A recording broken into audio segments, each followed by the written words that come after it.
Nah, bagaimana dengan kita? Kita masih diskusi lagi, ya. Kira-kira apa yang tertuang di dalam RPD Bapak Ibu, ya? Apakah itu sudah sesuai dengan langkah-langkahnya atau bagaimana? Ya. Atau disesuaikan saja, ya. Kita maklumi saja. Nah, kemudian pembelajaran itu juga tidak selamanya dan tidak seharusnya menggunakan laptop terus, ya. Kemudian pembelajaran juga tidak seharusnya di dalam kelas terus. Boleh di luar kelas, boleh di musola, boleh di pustaka dan lain sebagainya. Sehingga siswa tidak bosan, ya. Mudah-mudahan dengan adanya satu video tersebut akan muncul video-video lain dari Bapak Ibu di Mantika Aceh Utara. Jadi seperti itu. Jadi mohon kalau misalnya Bapak Ibu kreatif, ya, itu pada saat mengajar itu Bapak Ibu rekam. Kemudian nanti ada kegiatan-kegiatan apa di luar sana Bapak Ibu bisa ikut. Apalagi sekarang kan Kementerian Agama itu membuka peluang besar kepada guru, kepala sekolah, pengawas untuk ikut, ya, ikut berkiprah memajukan madrasah. Apakah dia dalam bentuk madrasah digital, ya, kemudian guru-guru berprestasi dan lain sebagainya, ya, guru inovasi dan lain sebagainya. Jadi dengan adanya kegiatan-kegiatan pembelajaran yang sudah Bapak Ibu videokan, ya, sudah Ibu anggap bagus, itu bisa dikirim, tidak usah capek-capek Bapak Ibu membuat video yang lain.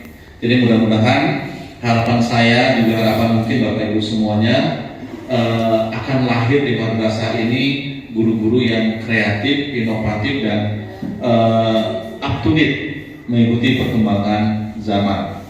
Nah, kemudian satu lagi mungkin pola pikir saya ini agak berbeda dengan Bapak Ibu sekalian. Selama ini kita memang di dalam aturan itu mengharamkan yang namanya HP dibawa oleh siswa. Tetapi sebenarnya kalau kita melihat sisi positifnya dan sisi negatifnya, HP itu mungkin bermanfaat untuk pembelajaran, ya.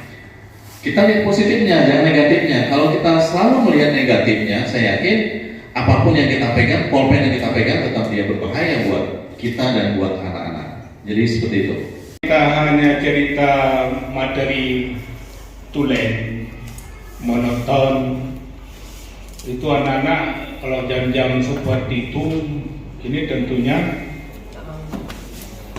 minta tempat tidur ya.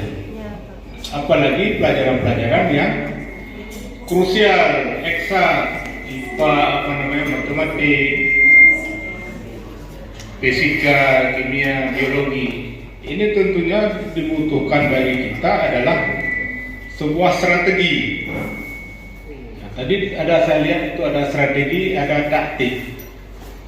Nah, kita harus banyak bahan yang di luar materi, tapi ada juga bahan yang sesuai dengan materi yang sifatnya itu menghibur anak-anak. Tapi bukan lucu, tapi masih dalam koridor, dalam konteks materi pembelajaran. Saya pikir tidak harus semua materi terserah, tapi yang penting anak-anak itu paham dan mengerti. Kepun menambah maju materi, materinya selesai, anak-anak tidak tahu apa-apa. Tapi sedikit materi tapi anak-anak paham. Ya intinya adalah itu sesuai yang coba Ibu yang ada bulan-bulan tadi itu